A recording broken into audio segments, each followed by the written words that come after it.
You guys know what time it is. There's always something good happening over at the box office, and producer Charlie joins me now for the latest in this week's edition of Cinema Corner. So where do we start? Okay, so first up, we got a few good popcorn movies today. Okay. So first up, let's start with Death of a Unicorn. Death of a Unicorn? Yes. Wait, this is the Paul Rudd, Jenna Ortega. Okay, yes. I'm pumped. Go ahead. So this is an R-rated dark comedy, comedy horror. Okay.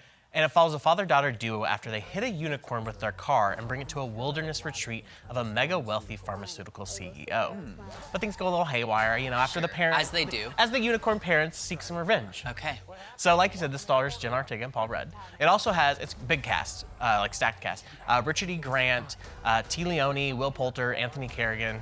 Wow. Some good names in there. Yeah, absolutely. Like I said, it's a good, fun, enjoyable popcorn movie. If you want to take your mind off things, if you want a fun little date night, I recommend this one. Something fun to see. You know, it'd be a good one when it comes out on streaming later on too. It's definitely a little, not like a lot. It's got that horror element, but it's not really scary. Okay. It's a comical scary, and it's got a little gore though. Not like anything crazy, but I will say most of the action, save for towards the end, the latter half. Okay. I will say, disclaimer, they are CGI unicorns. Scotland's got those real unicorns locked down since they're the national animal of Scotland. But this does hit on kind of the negative side, the toxicity of capitalism and like the rich, how they want to keep everything for themselves. Sure. So, it's got that in there. I will say there's one weird editing transition. Okay. So at one point, Jenna Ortega is going out onto a balcony at night. The next time we see her, she's falling from the balcony. Looks like noon. That's weird. It was very weird. It would have made more sense if maybe it was like dawn, But no, it looked like it was full-blown noon. That is, okay, well, I don't know. Yeah, it was very obvious. Yeah. Worldwide, this has made $5.7 million so far with a budget of $15 million. Oh. I'm sure it'll get there and surpass it's it got some. time. So it's got some time and it's a good one. So now another popcorn movie we've got is A Working Man. Okay. So this is an R-rated action thriller. This is Jason Statham. Oh, So- I haven't heard his name in a minute. Really? Yeah. He had The Beekeeper, I think it was the beginning of last year, Okay. 2024. I don't know. Interesting. So this follows Levon Cade after he left his profession behind to work as a construction worker and be a Okay. good dad to his daughter. Okay. But when his boss's daughter vanishes, he's asked to return to the skills that made him a mythic figure in the shadowy world of counterterrorism. So this is kind of your stereotypical Jason Statham action film. Sure. So joining him alongside, we have David Harbour, Ariana Rivas, and Michael Pena.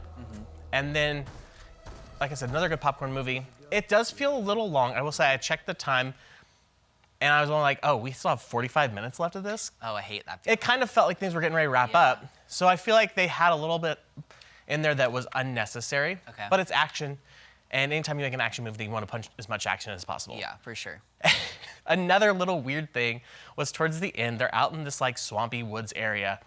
The moon behind them is comically large, like cartoon size large. Oh, It's really weird. that is weird. I was like, very interesting choice from the editing team and director Yeah. to have this comically large moon. Huh.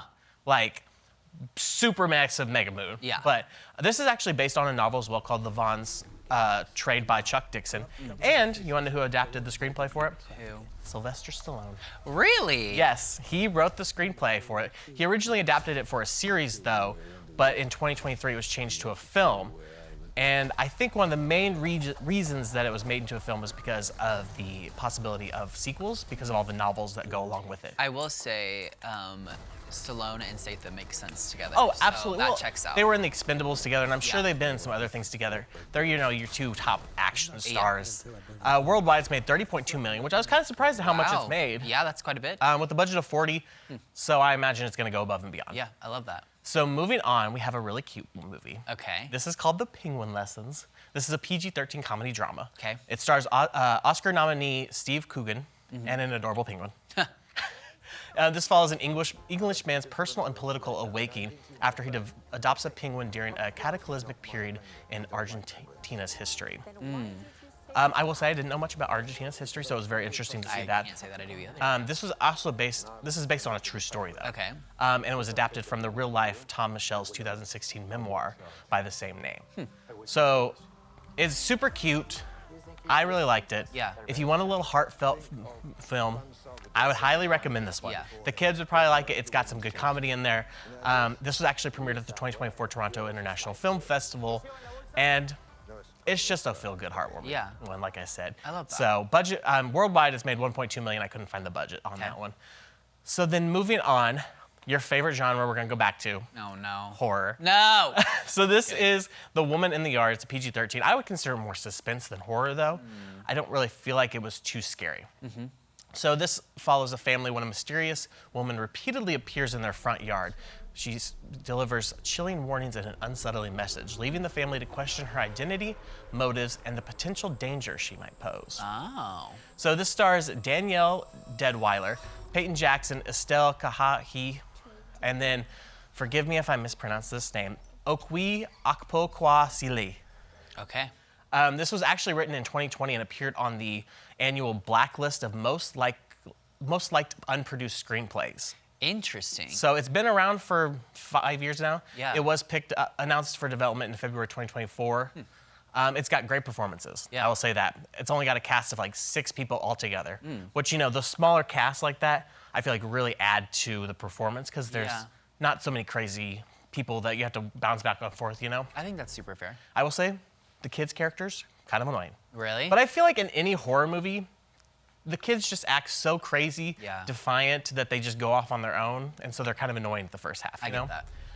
They did a great job using light and shadow in this film because, like, the woman in the yard, she uses shadows to kind of her power, I would say.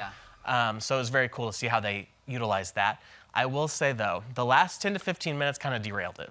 It was an enjoyable film, and then that end just kind of was like, what? The end really can make or break a film. Oh, absolutely. Yeah. Well, it's like The Substance. The Substance, did you ever watch that one? The last 10, 15 minutes of The Substance could have been left out and it would have been great. I mean, it's a great film as it is, though, just don't get me wrong. Yeah. But that last bit was unnecessary in that one. Interesting. All right. So worldwide, this has made $9.4 million with a budget of $12 million. So most likely it'll surpass that one as well. Yeah. So this weekend, we've got the highly anticipated, I guess, a Minecraft movie.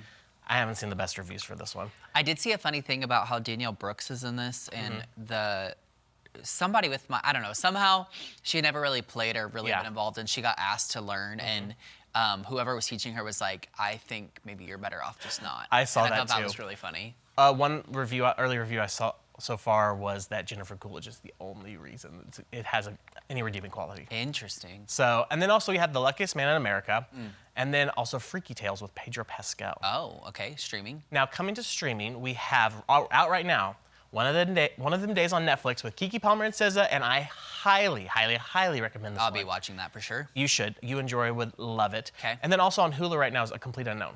Oh, So if you very want your good. Bob Dylan fix, there's that.